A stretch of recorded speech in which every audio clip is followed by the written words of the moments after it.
This is a rare city that starts in the Classic period and survives into the Post-Classic.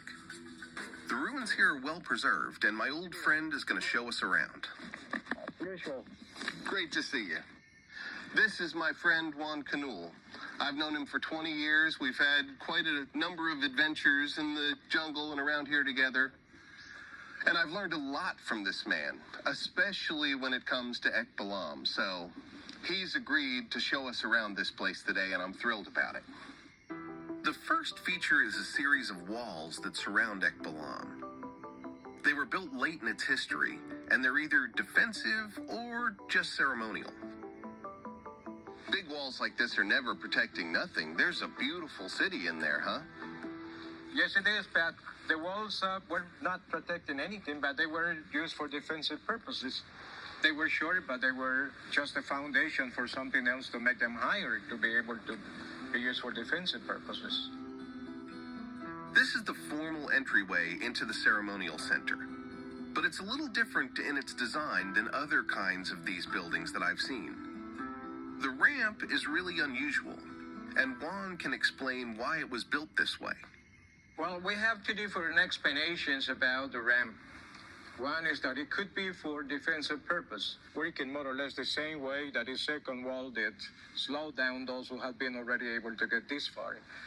But it could be also for religious beliefs. Ekbalam is one of the classical cities with an emblem glyph, and the emblem glyph named the king's divine lord, so godlike lord. The name of the city, but it was really saying there were divine lords of this city living here. Exactly. And if lords were considered to be divine human beings, it's logical to believe that the area where they had their homes was also considered a sacred place. This is what led us to believe that the ramp could be also used to force people to bound when walking up to get into the sacred side of the city. Kind of forced adoration of the kings that lived within here? Right, yeah. So as you can see, it could be either one of the two, might be even both. Or maybe even a third thing we've never even thought of, huh? There are so many things that we still ignore. And archaeology is sometimes the best story wins, and I think of those two. I like the bowing part. We'll go with that one for now. Okay, then. Let's go on that staircase. Juan and I make our way over to a stela that depicts one of the latest lords of the site. First, we go past the Oval Palace, where some burial relics were found. This is the west side of the palace. And all of these are do we think these are rooms that people lived in? And the main bedroom. Oh, I see the bed. Yeah. Then we squeeze through some tight spots to get over to the stela. This stela is a reference to the most celebrated king, Ukit Khan Lektok, who ruled from about 770 to 806 CE. His name means Father of the Four Hard Flints, or Father of the Four Flint Foreheads. Amazingly, archaeologists have found this king's tomb. Let's go check it out. The most astounding find at Ekbalam is the Acropolis, also known as the White House of Reading. The building had been original name as Shokna, meaning the White House of Reading. Now, this building has what's considered one of the most fantastic stucco facades that's ever been found in the Maya world, right? Yes, it was found between 1999 and 2000, and it was upstairs on the left side, halfway up on the left side. And something that surprised archaeologists when the building was uncovered, it was totally lack of colors, no colors. Because these buildings are always brilliant reds and blues and greens, but this one was just white, huh? Yeah. These are hieroglyphic serpents. Well, we name it the hieroglyphical serpents because it might not look like, but it represents an open-mouthed serpent with the tongue slightly down on the steps. And the glyphs are on the tongue. With the glyphs on the tongue. Both texts talks about a staircase, probably with a name and an owner. So on the tongue is the name of the building, the name of the person who owned the palace. The structure even has a monster mouth. the Wheats Monster or Mountain Monster. And remember the king I mentioned back at the Stela? His tomb is inside this place.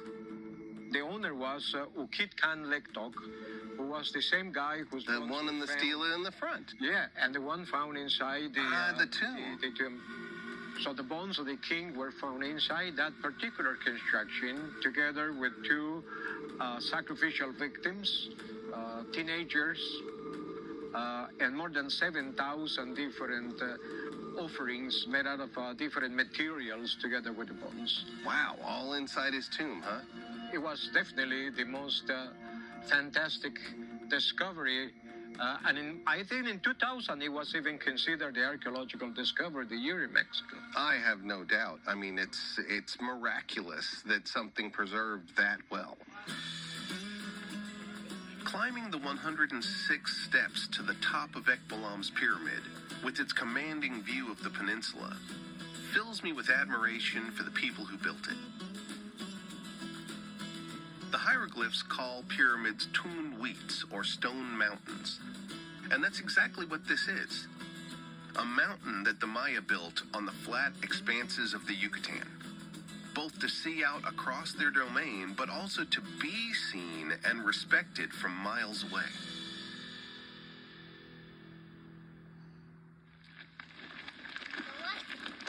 Well, Juan, thanks for coming around with me and Ekbalam again. I know we've been here dozens of times. I even brought my family, but it's definitely not going to be the last time I come. Well, I do hope so. Yeah, it was also nice to see you around again. Yeah. But before you go, I have a little surprise for you. Okay. I want you to meet Chino. And But you guys know how to use it. see, the ball game, nowadays people name the game Pok Tap Pok. Can you hear the sound when he was striking the ball with the hips? Pok. Pok. The cords were plastered, so can you imagine when the ball was being struck with the hips, then pok, tack, and bouncing on the plaster, on the floor, tack, then pok, tack, pok, tack. So that is what I think was why the name has been so named. But that makes sense to me. Yeah. So it's an old word, but not the one we see in the hieroglyphs. But it wasn't just made up by some kind of crazy tourist. It was actually here in the Yucatan for a while. yeah. When Cortés first saw the game among the Aztecs, Spanish account states that there were two things that surprised Cortés about the game. One, that it was a game played by teams. Spanish account states that by beginning of 16th century, when they came over, there were not team sports in Europe yet. And second, the ball, because this is made out of rubber. And solid. And that the rubber tree is a native plant from the American continent. That's right. Yeah. And it was Europe all- knew nothing about rubber, Yeah. did they?